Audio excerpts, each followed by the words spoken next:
ربنا هب لنا من ازواجنا وذرياتنا قرة اعین، آنکھوں کی ٹھنڈک بنا. اے اللہ ہماری بیویوں کو اور ہمارے اولاد کو آنکھوں کی ٹھنڈک بنا.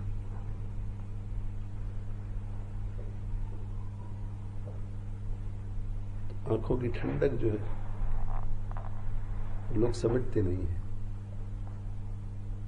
عام طور پہ لوگوں کے ذہن میں ایسا ہے کہ اللہ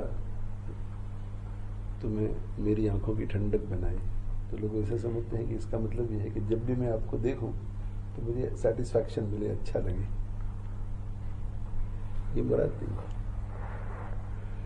اصل میں آنکھ سے آنسو بہتے ہیں، اس کی دو وجوہات ہیں. ایک تو غم سے آنسو بہتے ہیں، کبھی دکھ ہوا، درد ہوا اور رونا آ گیا. اور کبھی کبھی خوشی میں آنسو بہتے ہیں. یہ دو ہی وجہ ہے، یا تو درد، غم، پریشانی کی وجہ سے، یا خوشی کی وجہ سے. غم کی وجہ سے جو آنسو بہتے ہیں وہ گرم ہوتے ہیں، اور خوشی میں جو آنسو بہتے ہیں وہ ٹھنڈے ہوتے ہیں.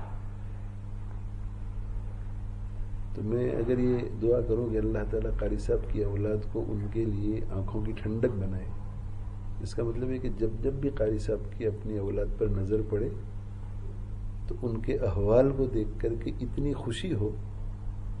اس لیے کہ آنکھوں سے آنسو تب بہتے ہیں جب اعلیٰ درجے کی خوشی ہو. تو اتنی خوشی ہو کہ ان کی آنکھوں سے خوشی میں آنسو گرنے لگے، یعنی ٹھنڈے آنسو گرے تاکہ آنکھیں ٹھنڈی ہو جائے.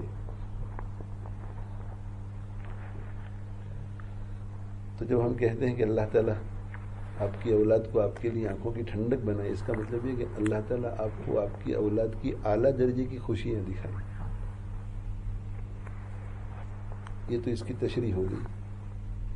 حسن بصری رحمۃ اللہ علیہ اس کی تفسیر میں یہ فرماتے ہیں کہ یہاں خطاب مومنین سے ہو رہا ہے، یا یہ کہ عباد الرحمن کی دعا نقل کی جا رہی ہے.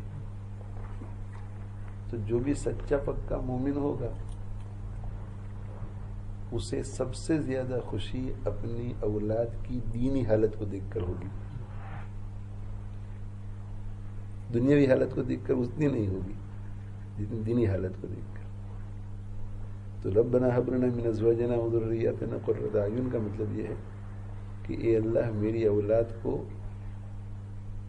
ایسی بنا دے کہ جب بھی میں ان پر نظر ڈالوں، یا جب بھی میں ان کا سوچوں، یا جب بھی کوئی ان کا میری کانوں میں ان کا تذکرہ پڑے کسی سے، تو میں ان کی اعلیٰ درجے کی دینی حالت کو دیکھوں اور اس کے نتیجے میں میرا دل بھر آئی اور خوشی کی وجہ سے خوشی کے ٹھنڈے ٹھنڈے آنسو وہاں.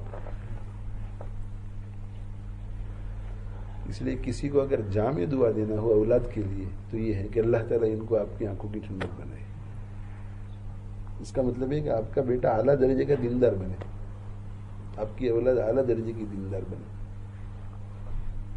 اور جب دین آ جاتا ہے زندگی میں تو دنیا تو خود بخود آ جاتی ہے. اذا احسنت الظواہر اذا احسنت السرائر احسن اللہ الظواہر. علامہ ابن تیمیہ رحمۃ اللہ علیہ فرماتے ہیں کہ جب باطن ٹھیک ہو جاتا ہے تو ظاہر کو اللہ ٹھیک کر دیتے ہیں. باطن ٹھیک ہو جائے یعنی دیندار بن جائے، ظاہر کے سارے مسئلے حل ہو جاتے ہیں. اور مسئلے حل ہونے کی دو شکلیں ہیں. ایک شکل تو یہ ہے کہ وہ تکلیف کے حالات بدل جاتے ہیں اور اچھائی کے حالات آ جاتے ہیں، اور دوسری شکل یہ ہے کہ تکلیف کے حالات رہتے ہیں مگر تکلیف ہوتی نہیں ہے. جیسے اینستھیٹک لگا دیتے ہیں تو پتہ ہی نہیں چلتا کچھ. حکیم اختر صاحب رحمۃ اللہ علیہ فرماتے تھے کہ اللہ تعالیٰ دل کو غم پروف بنا دیتے ہیں. پریشانیوں کے حالات ہوتے ہیں مگر وہ اندر پینیٹریٹ نہیں کرتا، غم برداشت کر لیتا ہے.